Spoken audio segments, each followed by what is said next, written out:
everybody. Welcome back to the Grassroots 304 podcast. My name is Michael Grass. This is episode 34, and tonight we've got Casey Campbell from the Buffalo Wabs. Well, from Buffalo Wabs. That's right. It can be the Buffalo Wabs. We get that a lot too. I'm sure it's mistaken sometimes. So yeah, welcome. You're on here back in March, maybe? That sounds right. Yeah, I don't know. It's been a few months now. Yeah, buddy. It's good to see you. Welcome You too, back. Mike. Yeah. Thanks for having me, bud. You're welcome. Thanks for sitting down for the brief few minutes we get here. And you're a busy guy, and the band's busy, and getting sound check together. That's and right. All that stuff. So what's been going on, dude? Well, since we last met, it's been all about shows. We've been on the road a lot, everywhere from St. Louis to Wisconsin to out near D.C. and back again, and we're just keeping the ball rolling. Summer's treating us good. Festival season is upon us, and playing all kinds of festivals and the Midwest mostly, and a little bit north and a little bit south, and getting ready to head out to Colorado. It'll be our first run in Colorado in September, so we're gearing up the wheels for that. Cool. And we're also working on a brand new album. That's what we were actually just meeting about earlier, the band and I. And we've got an album dropping later this year or early next year, depending on some factors. And singles coming out soon, and videos coming out soon, and the whole kind of business that goes along with that. So that's the name of the game right now. Nice. So you guys are staying busy, hitting yes, the sir. road. Absolutely. Playing for new people and old people. Absolutely. Working on this new album. You guys going to play any new songs tonight for us here? I think so. Yeah. I think we're going to. Yeah, I think we're going to be playing several new ones. We're definitely playing stuff off the latest album coming out that we played last time. But I'm also sure we'll be playing at least 3 or 4 that we didn't play last time. We'll kind of almost be playing down the brand new album in some order here tonight. Yeah. Okay, cool. I know it kind of takes some time to work on those. How long does it really take to put a whole album together? Well, that's a good question. The pandemic kind of screwed up our timeline a little bit, because we were just working on some of these songs in early 2020, and then when the pandemic hit, because of our proximity to each other, we were kind of spread out, so we went over a year without really practicing or playing at all. So 2021 was sort of our getting back to it and kind of getting our feet back underneath us.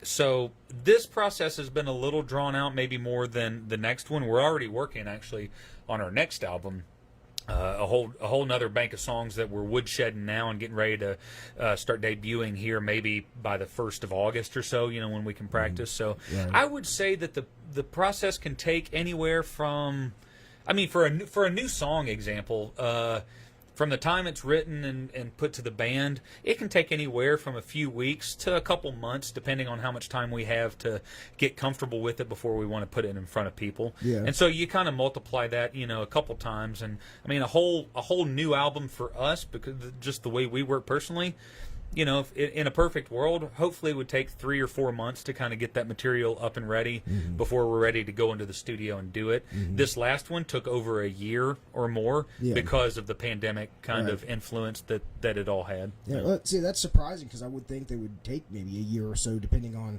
just what you're working on, how you want it to sound, rather than 3 or 4 months. It's actually pretty quick. Yeah, it can be pretty quick, and I think part of that for us is that, we practice and we'll come up with arrangements, and I think most bands would agree with this, is like, as you're playing things out, we're a very organic kind of sound. We're not working off of a lot of manufactured sound, and so things build organically as we're playing them live, and so we can go into a show with an idea of a brand new song, and within 10 plays of that song, it's morphed into something a little different, giving everybody brand new ideas, finding new parts, things like that. So you guys are kind of like improvising a little bit as you go. Oh, for sure. We never do anything, even on songs we've played 200 times. We never, ever do them the same way twice. It's just not in our nature. It's not really how we play. Yeah. And so,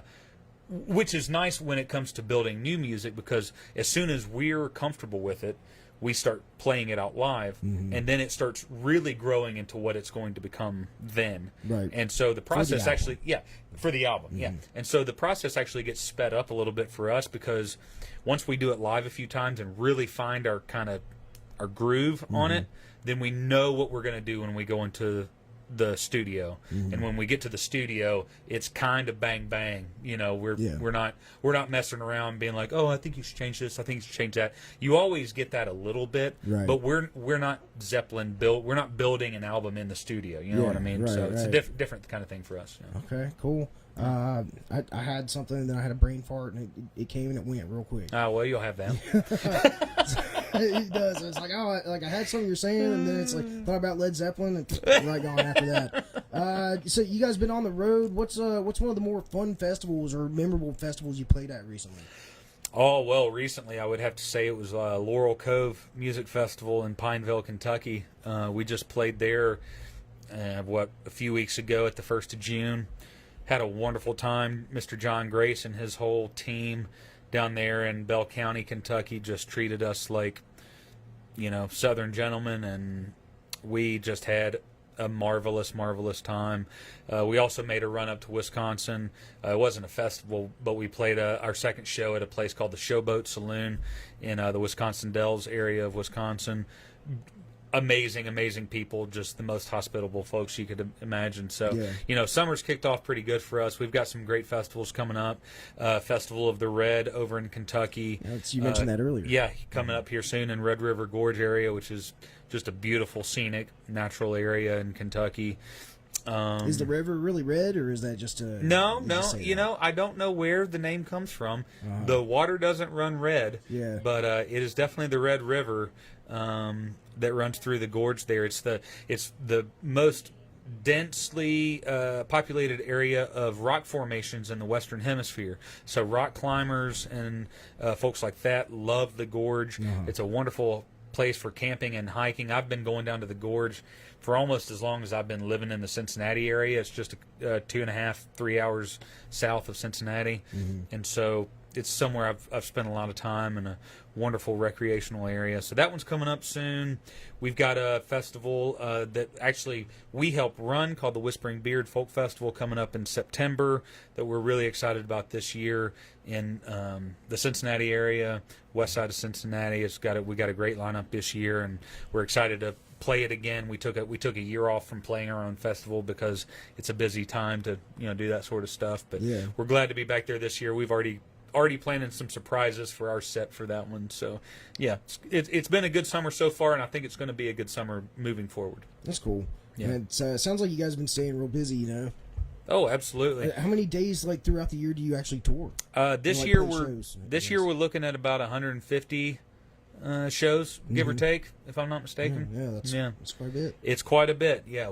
At our heyday many years ago, we were making way less per gig, but we were playing way more gigs. We played, I think the most we ever played in a year was about 220, and that's really hustling. That is really hustling, man. That's taking those Tuesday, Wednesday gigs that just help you get enough money to maybe put it in the gas tank and move somewhere else.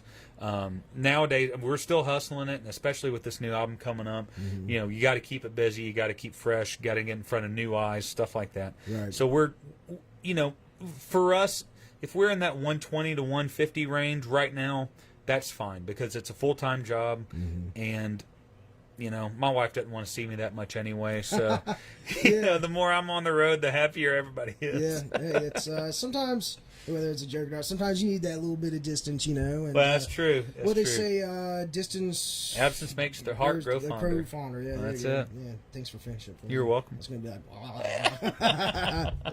And so, what's the best and what's the worst thing about being on the road with 4 other guys? Or 3 other guys? The best thing, honestly, is the camaraderie that comes out of being around someone that often. I've actually been thinking a lot lately, as happens with everybody, life happens when you're in the middle of living. And we've had, some personal things come up. Folks in our camp have had, various family issues, personal issues coming up. And it having that kind of connection with people that can be there for you in the hardest of times and the best of times, I truly think that's one of the greatest gifts that's come of this for me. Yeah. You know, I didn't set out to be great friends with these guys that I'm playing with. It kind of happened by circumstance. Sort of happened because we had a mutual interest in music and playing music. And so I truly would say that's probably the best thing that comes of it is the time you get to spend with your brothers out on the road. Yeah. The worst thing, honest to God, is sitting on your ass in a van for hours on end. Everybody thinks the road is so cool, and sometimes it is. You have really cool experiences, and I'm sure people who are way above my pay grade have a vastly different experience on the road than I do. But when you're at the level that we are, our time on the road is spent in a van.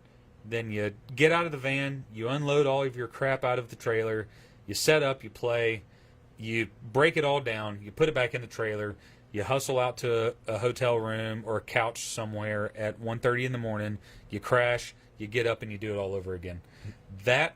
That's probably, being on the road is probably the worst thing about being on the road. Yeah. I mean, and I wouldn't trade it for a thing, but man, it's a haul. It really is. Yeah, it's all just interstates and McDonald's and Wendy's. Dude, yeah, every so once in a much. while, I guess when you get in the mountains, you get to see a little bit of beauty. I was just about to say, when you're in the right part of the country, you hit the county roads and you hit the state highways, and you kind of see a little bit of old America. I like those times. Interstates are awesome because they get you somewhere from A to B quick, but man, they are the most boring. I mean, it's a boring way to live. It is really boring and tedious. It's just trees on either side of you, and it's almost like tunnel vision. Oh, for sure, straight, it absolutely is, man. Yeah. Hell, I mean, if you stay out on the road long enough, you don't really know where you are after about 4 days. I mean, you have to start kind of thinking back of, where did we play 3 days ago? I mean, it all truly runs together. Yeah. Oh, I know, right? Yeah. It's, I've heard that before. It's like, what city are we in now? What city are we in now? It's, absolutely. It looks the same. Well, one more question here before you go. Skyline Chili, yes or no? Yes. Yeah? Yeah. Just because you're from Ohio? And it's, No, it's I'm not an from Ohio. thing? I'm originally from Alabama, actually. That's right. That's right. Yep. I'm a transplant. Skyline Chili, yes. Gold Star Chili, yes. Look, Cincinnati Chili, yes. If you're listening out there, if you're watching out there, take a chance, okay? It's not... Look... First of all, it ain't chili. All right. What do you call it? I think of it more as a condiment, really. Okay. Like a sauce? I mean, almost. It's an experience. I don't even know how to say it. Like, chili on spaghetti, that's a weird thing. I'm not gonna lie. It's strange. That's frankly not my cup of tea. I dig it on the conies. I dig it on little, mini hot dogs. Did all house of chili cheese dog all day long. Suck it on a chili dog. A bowl with a big old heaping pile of cheese on top. Well, that's the thing is that, like, Cincinnati chili, you don't do a bowl of it. It's like you got to put it on something, which took me a long time to really wrap my mind around. I mean, grew up in the South and around most of the country. Chili is a hearty bowl of something. It's a soup more than anything. But I will say that the flavor is where it's at. Put it on a coney, chili cheese fries, Skyline fries, Gold Star fries. Dude, that's all day long. I will house some Skyline or Gold Star fries. Yeah, okay. No So problem. I'd like to get an opinion on that. There was a debate the other day, and I tell you, I went to the Great American Ballpark. Oh, yeah.